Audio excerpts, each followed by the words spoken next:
Believe it or not, this is the Arabian desert, specifically the United Arab Emirates, which is right now drying out from historic rainfall. This comes after deadly storms hit it and its bordering nation, Oman, earlier this week. The flood shut down Dubai's airport and has flooded highways there. More than 5.5 inches of rain fell over a 24-hour period, which, just to put that in context, is more than the region gets in an entire year, typically.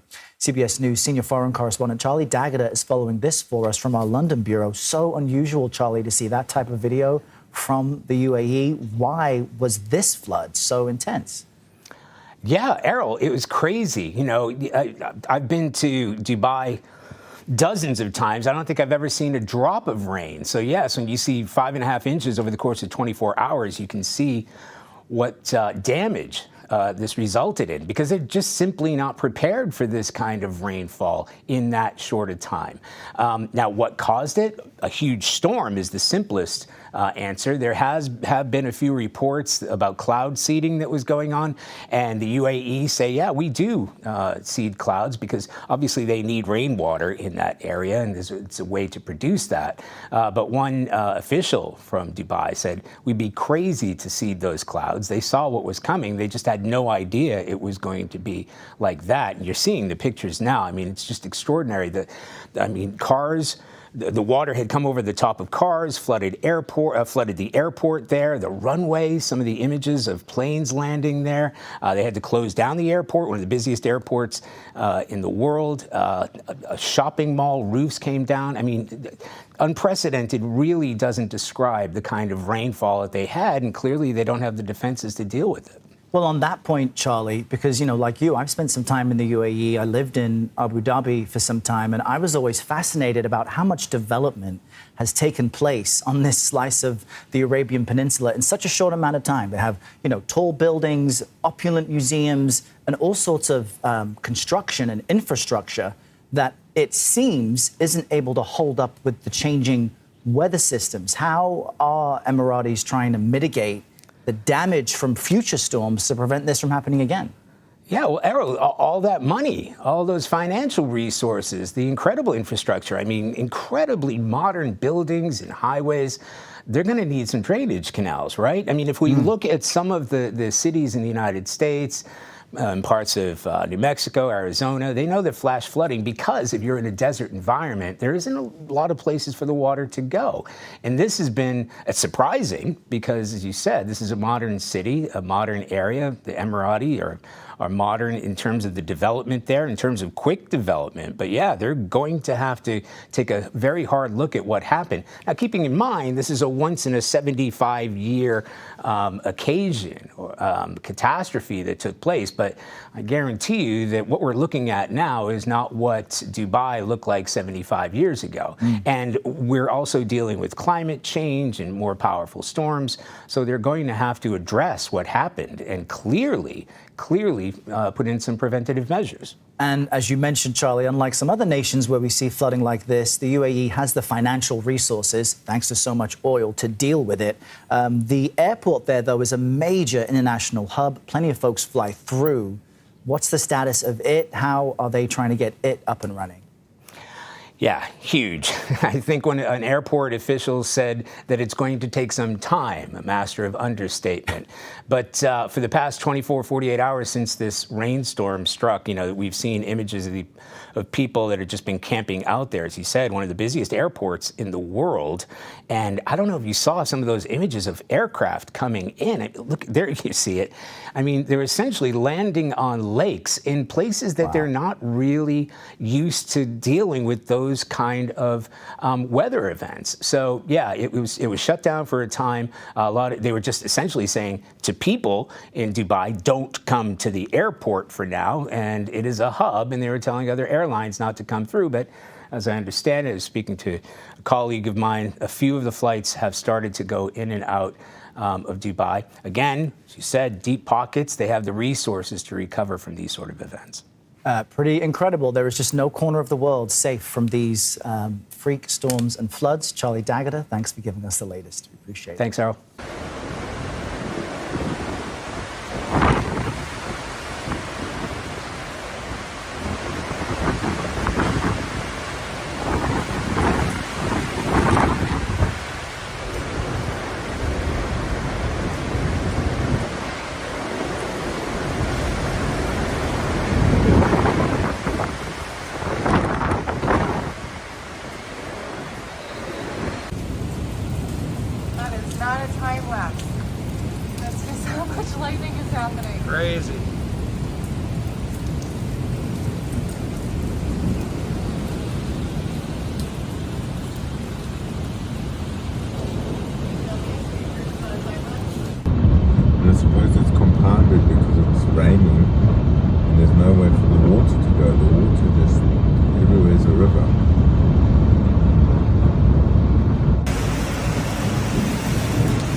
اوكي اشكرك.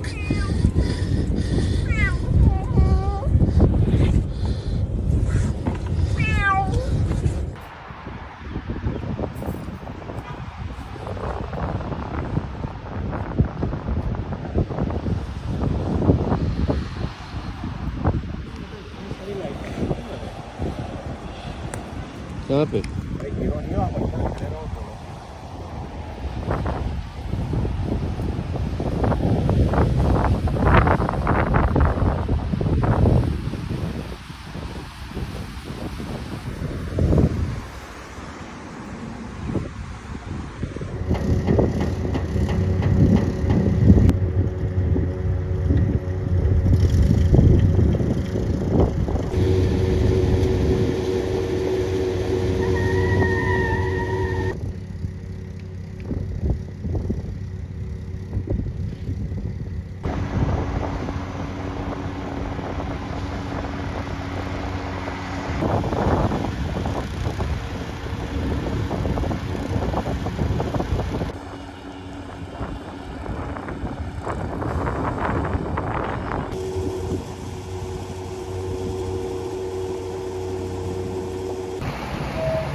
Wait, look for me.